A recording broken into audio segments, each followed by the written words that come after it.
So I say, take ownership. Take extreme ownership. Don't make excuses. Don't blame any other person or any other thing. Get control of your ego. Don't hide your delicate pride from the truth. Take ownership of everything in your world, the good and the bad. Take ownership of your mission. Take ownership of your job, of your team, of your future, and take ownership of your life. Because when you get content, when you settle, somebody's chasing you, somebody's coming from behind, and somebody's trying to take your spot. And so every single day when you wake up, you gotta set new goals, new benchmarks. You gotta raise it higher and higher and higher so you can make your dreams become a reality. You have to act on your inner drive. Don't let those feelings stay inside of you. You got to know what to do with them. You got to know how to make them work in order to get what you want. Don't keep it inside. You made a choice to be average. Why? Because the people around you are average. Or maybe you grew up in an average environment, or went to an average school, or you work for an average company, and so you've decided to go against who you are.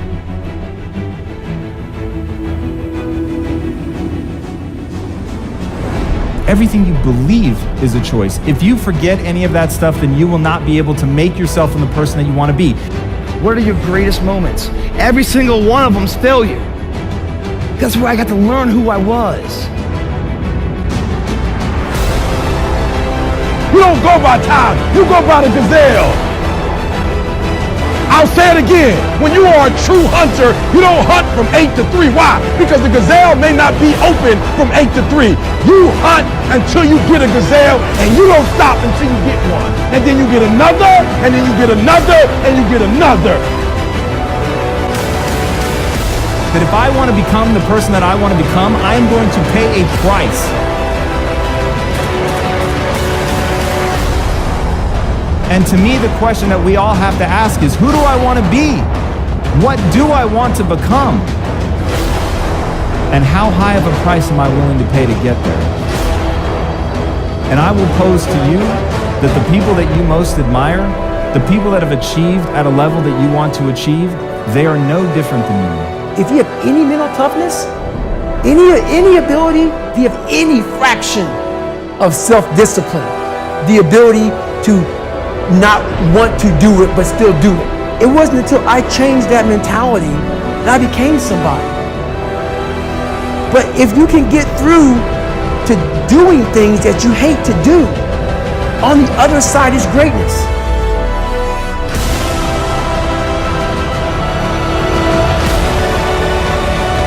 You don't have to face yourself on Saturday or on Sunday. That's the day that everybody is partying, everybody's drunk, everybody gets to forget that they didn't become who they were supposed to become during the week. That's why.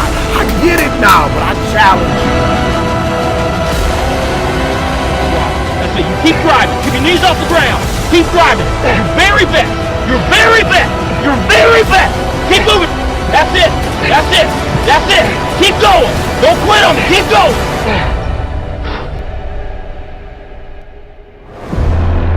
That's why you pissed off with Monday, because Monday is the day that you're supposed to go mold and shape and create your greatness. That's why you like Friday. I get it. Because Friday you get to chill. You don't have to face yourself on Friday.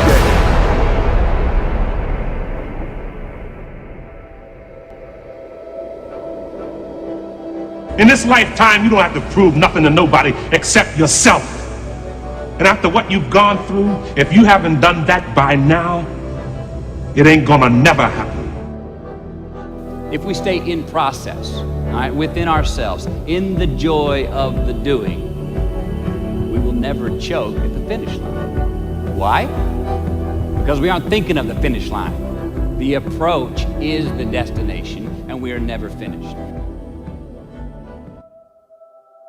There's a bunch of people out there that have these lives that are deeply unsatisfying. Stuck in traffic all day, and then they're stuck in a cubicle after that. They get home after that, they're watching television. And I think that there's a ton of people out there that are probably listening to this that would like to be able to do something else. Absolutely. Whether it's make furniture. Well, they don't want a revolution. Right. They want to do something that's not soul Yeah, food. if you make furniture, for a living, and you feel a great satisfaction out of that, and you sell that furniture. Look, man, making furniture feels good.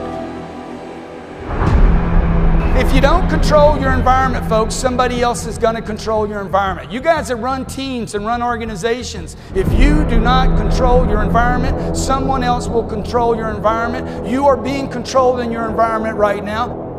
But it's easier to watch greatness. It's easier to go see greatness than it is to put in the time, to put in the energy, to discipline yourself, to sacrifice. It's easier. And so that's why you average. And so you're frustrated because you're not living like you should live. No, you don't have what you should have. You're not being who you should be. And so that's why you don't want to wake up in the morning. Listen to me, I challenge you. Why do I challenge? Because I know you can. I know, listen to me, some of you, you're not even in the game. Can you do me a favor? Get in the game. This is about being able to think like a champion.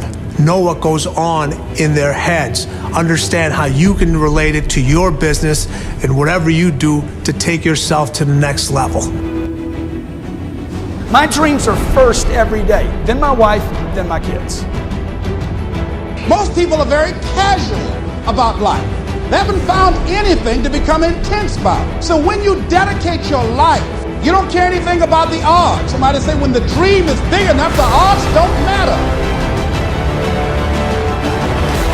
If you don't control your environment, it starts with me.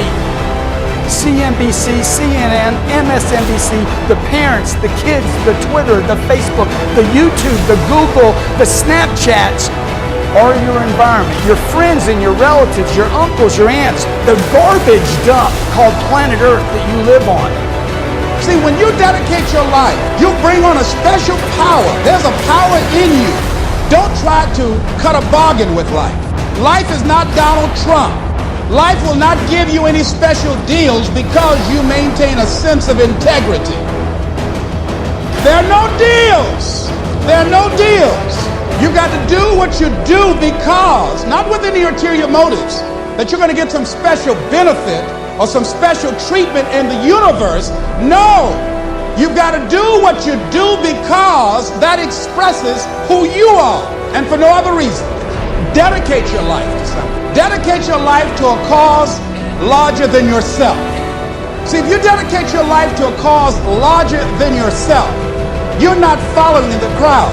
See, most people are not intense about living. If you want to get anything in your life, my friend, you've got to become extraordinary at that thing. You could be great if you just showed up. Get in the game. Nothing can resist the will of a people that will stake even their existence on the extent of their purpose for good. That when you dedicate your life to something, you bring on some powers in the universe that works through you to bring about changes that you would never ever know unless you have dedicated yourself.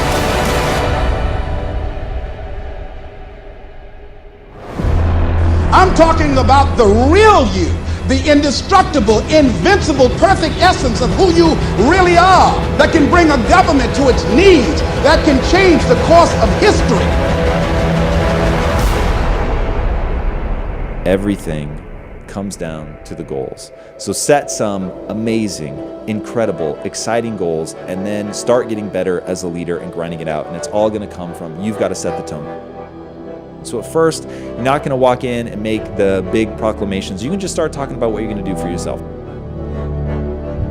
When I was 45 years old, I'm like, I'm going to control my environment. I'm going to take every penny I have, all the energy I have, all the resources I have, and I'm going to improve me. If I got to go broke in the process, because I'm already broke. Look, if you're not fulfilled to if you're not reaching your full potential every day, you're broke right now. That's the number one thing you have to do, is to work on yourself and to fill yourself up and keep your cup full.